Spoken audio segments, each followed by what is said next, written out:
नमस्कार। शब्दकोश के जन सरोकार में आपका स्वागत है।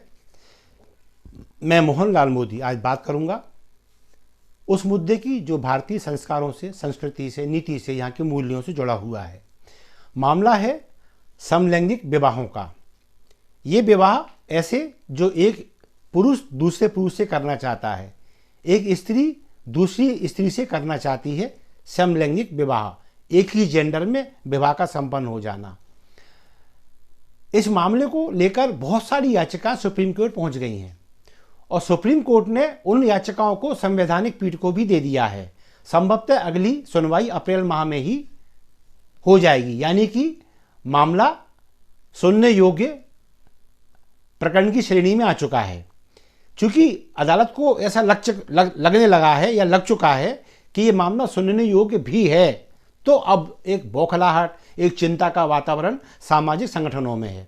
लिहाजा हिंदू, मुस्लिम, सिख, ईसाई, जैन, बौद्ध, ये सभी धर्मों के जो संगठन हैं वे सब भी अब सुप्रीम कोर्ट पहुंच गए हैं इस चिंता के साथ और इस मांग के साथ कि ये मांग समलैंगिक विवाहों की स्वीकार ना की जाए।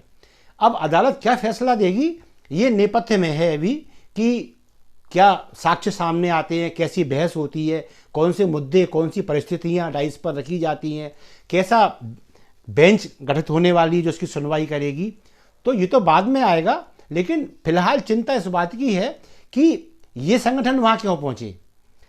तो इन संगठनों का जो अभी तक निकाल सामने आया है, जो बातचीत समाज में की गई है, उससे संगठन को थोड़ा सा भय है। वो भय क्यों है कि वर्तमान में जो लिव इन रिलेशनशिप कानून है ये भी संसद से या किसी विधानसभा से ना निकलकर ये निकला है अदालती गलियारों से, अदालती डाइस से निकला है ये। और उस लिव इन रिलेशनशिप के जो परिणाम इतने दुखांत आ रहे हैं, इतने विचलित कर देने वाले हैं कि वहाँ एक युवक, एक युवती, एक महिला, एक पुरुष शादी के बंधनों से आज़ाद रहना चाहते हैं, शारीरिक सुख भोगना चाहते हैं, लेकिन शादी करना नहीं चाहते, जिम्मेदारियों से मुक्त रहना चाहते हैं। और जब इनका मन भर जाता है या इनके अंदर कोई भेद उत्पन्न होता है तो ये मामला पुलिस में चला जाता है। इससे आगे बढ़ता है तो आपस में कलह होना शुरू हो जाती है, और आगे बढ़ता है इनमें से कोई एक आत्महत्या कर लेता है, कभी कभी दोनों भी कर लेते हैं।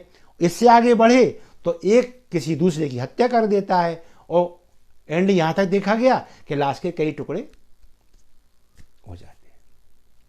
ये विकृति भी अदालत से ही आई। निसंदेह अदालत में से इसमें कहीं एक आम आदमी का भला ही देखा होगा, लेकिन जब प्रतिकूल परिणाम सामने आने लगे हैं तो फिर सामाजिक संगठन ये भी चाहते हैं कि माननीय अदालत को लिव इन रिलेशनशिप जैसे कानून पर भी पुनर्विचार करने की जहमत उठानी चाहिए।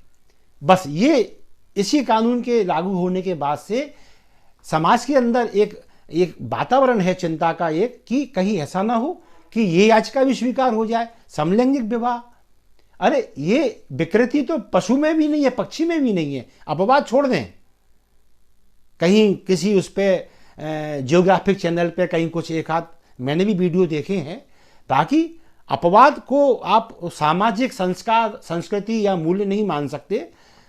तो यहाँ कुछ लोग यदि ऐसी भावना रखते हैं कि ये मुझे पुरुष होते हुए भी एक पुरुष में आकर्षण प्रतीत होता है, मैं स्त्री हूँ फिर भी मुझे एक स्त्री में आकर्षण प्रतीत होता है, तो मैं उसी के साथ शादी करना चाहती हूँ, मैं उसके साथ शारीरिक संबंध स्थापित करना भी चाहती हूँ।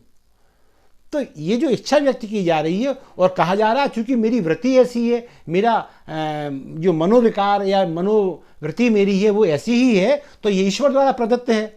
और जब ईश्वर द्वारा प्रदत्त है तो फिर ये मेरा मौलिक अधिकार हुआ।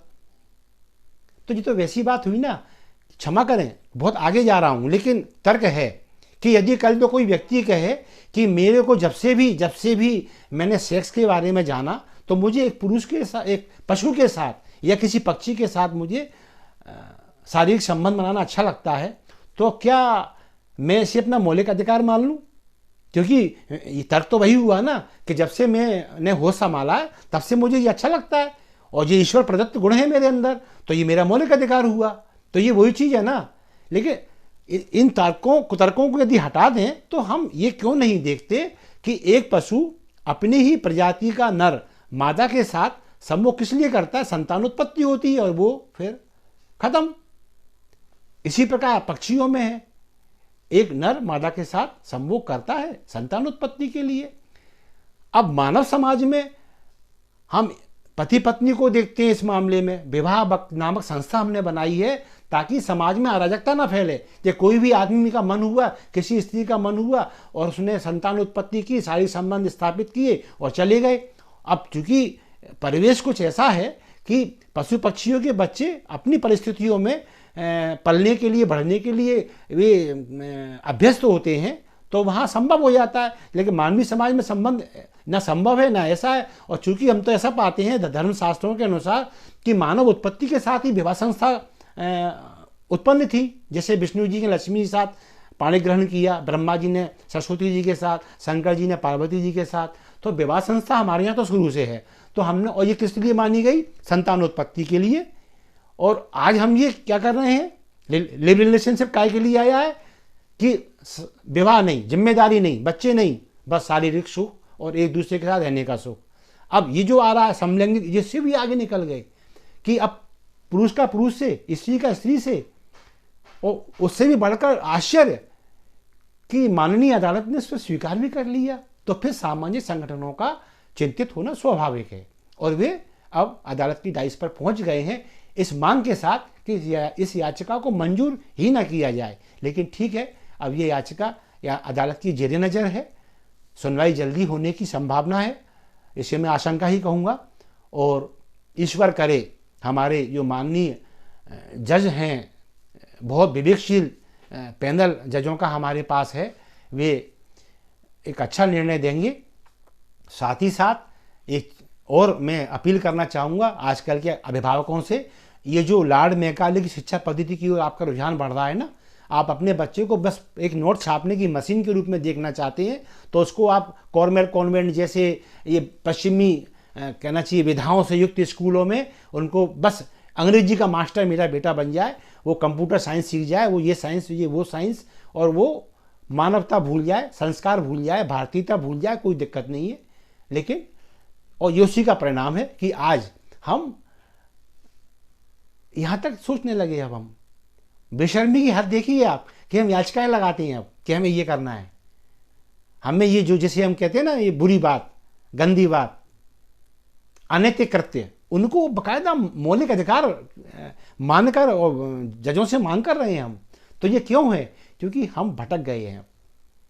अब हम पश्चिमी सभ्यता को अपनाने की, हमें ये लगता है वो कर रहे हैं तो अच्छा ही है, उसे श्रेष्ठ मानते हैं, हम कर रहे हैं वो कुछ नहीं। तो ये जो जब तक ये सोच हमारे अंदर है, हम अभी और अधोपतन की ओर जाने वाले हैं। क्योंकि जो मैंने आशंका व्यक्त की है, ये आप देख लेना, आप जब एक पुरुष के प्रति एक पुरुष आकर्षण का भाव मौलिक अधिकार के साथ रख सकता है, तो कल ये आएगा कि मुझे एक पशु के साथ दुष्कृत्य करना अच्छा लगता है, क्योंकि ईश्वर द्वारा प्रदत्त मेरी मनोवृत्ति है, इसलिए मेरा नैतिक अधिकार बनता है और ये मेरा मौलिक अधिकार है, ये मेरा फंडामेंटल राइट है, ये मुझे दिया जाए। और नजीर क्या बनेंगी? ये जो केस बन रहे हैं ये नजीर बनेंगे, और जब ये नजीर बनेंगे तो फिर एक श्रृंखला शुरू होगी अनैतिकता की इस देश में, जो आने वाले समय में भारतीय संस्कृति के लिए नहीं, सारे मानव समाज के लिए कलंक साबित होने वाली है। समझें इस बात को, और हम एक समाज के अंदर इन चीज़ों को लेकर एक कहना चाहिए एक मुद्दे को लेकर बहस शुरू करें, बातचीत करें और एक ऐसा वातावरण निर्मित करें ताकि इस तरह की जो विकृत मनोवृत्तियाँ हैं, मनोरोगी ऐसे इस तरह के जो उभर रहे हैं, इनको समझ में आ जाए कि ये मौलिक अधिकार की बात नहीं है, ये बात है कि ऐसे लोगों का अब इलाज होना चाहिए, चाहे वो साइंस से हो, चाहे वो कानून से हो, और या फिर वो चिकित्सीय प्रणाली से। बस यही एक चीज़ समझ में आती है। देर से जागे तब भी सवेरा है। यदि हमारे सभी कहना चाहिए बुद्धिजीवी वर्ग के लोग इस बात को समझ जाते हैं तो मैं आश्वस्त रहूँगा, भारत का भविष्य है वो स्वर्णिम है। इन्हीं कामनाओं के साथ मोहनलाल मोदी को दीजिए आज्ञा। नए मुद्दे के साथ फिर कभी आपके सामने आऊँगा, तब तक के दीजिए आज्ञा। नमस्कार, जय हिंद, जय भारत।